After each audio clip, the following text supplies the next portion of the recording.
I started Garage Gym Reviews in 2014. 2014 was a fantastic banner year. I created all this content and got absolutely no engagement. That's how it is when you start a business. You start something and just start slow. It's been a decade. When I was shopping for equipment back then, it was a lot cheaper. Today, 2024, 10 years later, it's a lot more expensive. The question is it still viable to build a home gym in 2024? Or should you just give up and go to the big gyms of the world to become slaves to the Planet Fitnesses of the world? Well, definitely not, but let me tell you why.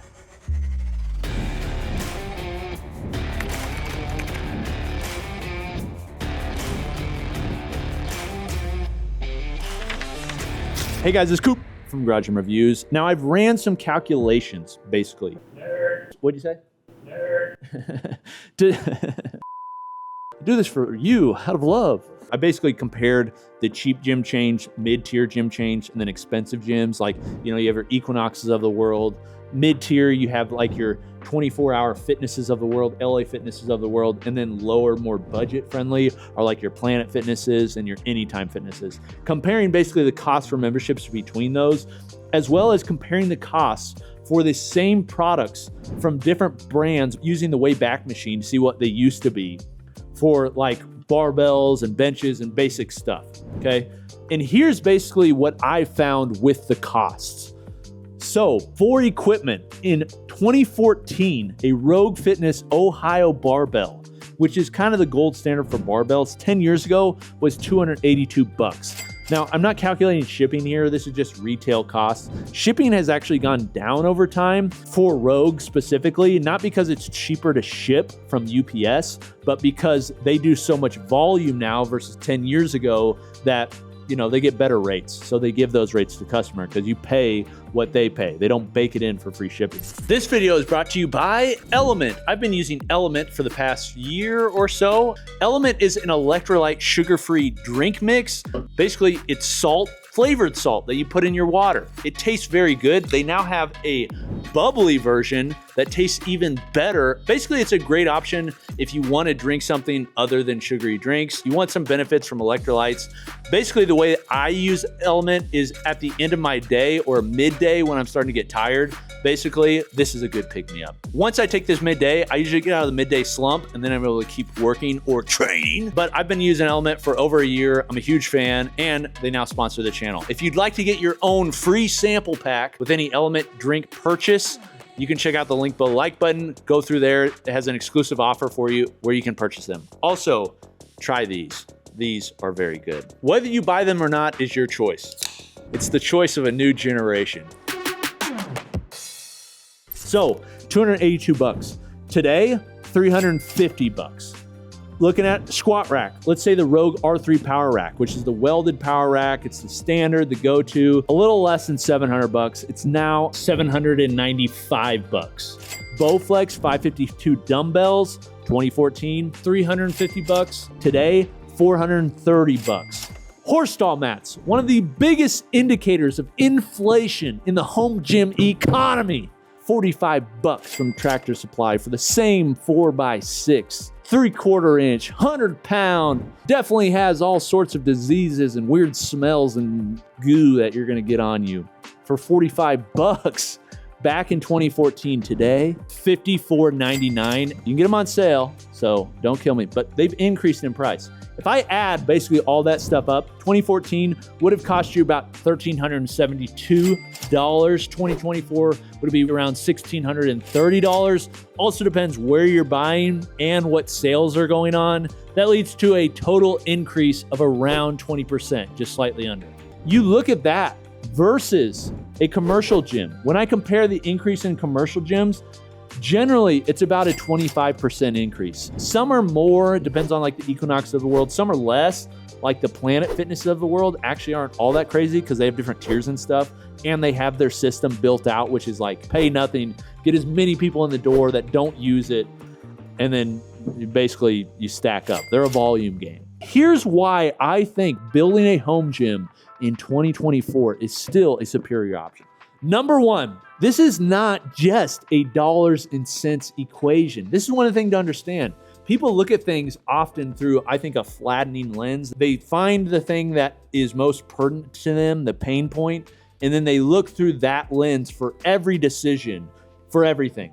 But here's the thing, with a home gym, you're not just doing it to save money, but in your actual lifespan, I think you can still save money versus having a commercial gym. But I don't really argue even on that basis because it's not a dollars and cents equation.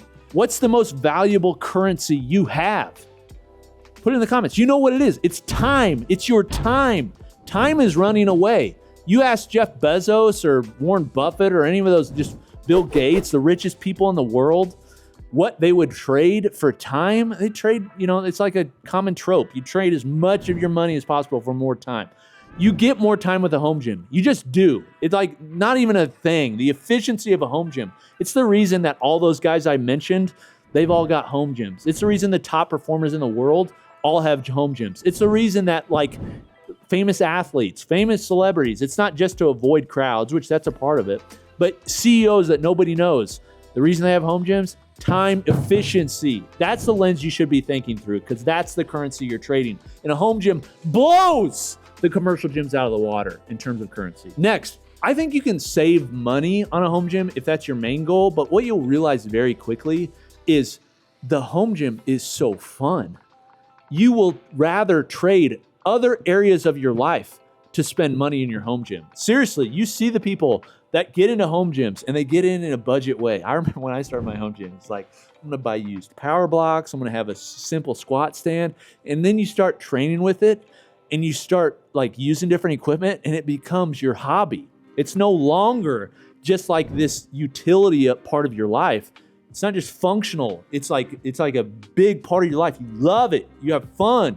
You join the home gym community. You have this cult thing that you're a part of. It's awesome. That's what the home gym is about. It's not just about the training for 30 minutes to an hour every morning. You may start that way, but I'm telling you, you're going to find that's even more than that. You start inviting your friends over. You have fun in there. It's awesome. You have so much more utility for your home. And it's the best part of every day. It's awesome. You'll realize it's more than that too, not just your friends, not just your own personal time, but for you parents out there. One of the things you should be considering is how do I train my kids to be more like what I want them to be, whether that's like you or whether that's what you want to be like too. One of the ways that you can do that is bring them around you while you're in the gym doing hard stuff. Show your kids what hard stuff looks like.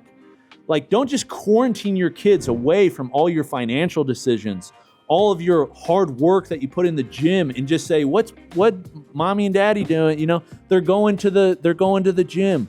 They have no idea what that looks like. Show them hard work and let them see that it's just a part of life. Moving is a part of life. Bring them out to the garage.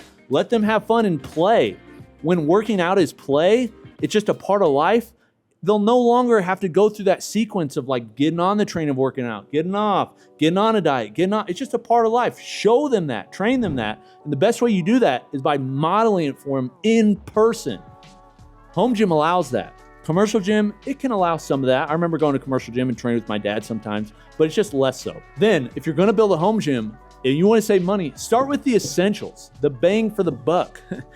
Don't get the jammer-ons. Don't get all the sexy stuff that looks cool and is hyped and we're reviewing. We review a ton of essentials too. It's I still review weight plates.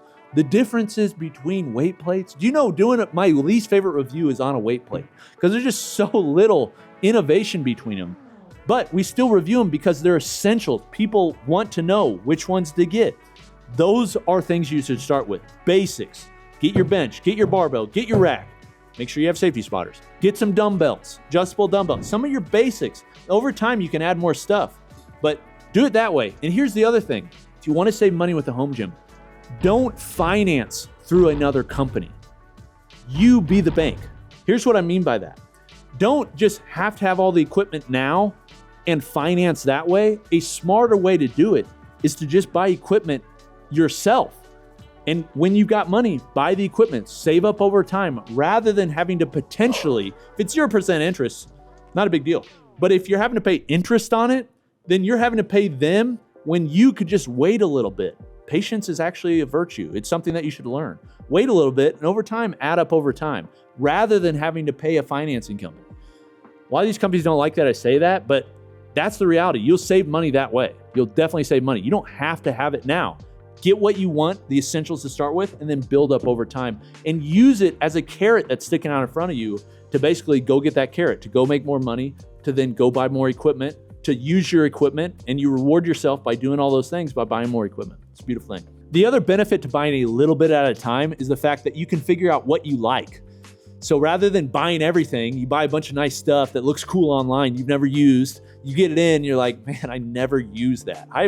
There's a bunch of stuff that we've reviewed over time that in the beginning, I was like, that's really cool. I got it in and it was like, I'm just not gonna use this in my training. You can determine that over time by buying things shortly, figuring out what you like to use, how you use your home gym, and then decide what you wanna buy next. So it's gonna save in that regard too. Generally, is it cheaper to start a home gym? I mean, it depends what you get. You know, it's definitely cheaper in the short term to go to Planet Fitness. I mean, if you're using Planet Fitness legitimately, it's an incredible value for how cheap it is. But man, a home gym is just, you have so many other benefits. It's not just dollars and cents, but if it is dollars and cents for you in the short term, because I know it is for a lot of people, then you can save money too. It just depends on what you buy. Also check the used market. You don't have to buy new. I mean, weight plates, iron weight plates. You can buy the same iron weight plate from 50 years ago. The only difference is probably gonna have more rust. Put a little elbow grease in, it'll be a new plate, you know? Use the used market, use the blemish market, buy during the sale times, Black Friday, subscribe to Home Gym Club so you can get notifications on when those sales are happening, all that sort of thing. All right, what do you think? Do you think it's still viable this year to build a home gym versus 10 years ago? Would you still do it? Those people of you that have home gyms, let me know in the comments, was it worth it? Bring some more devotees to the home gym community. It's been Coop from Garage Gym Reviews. I'll see you next time. Peace.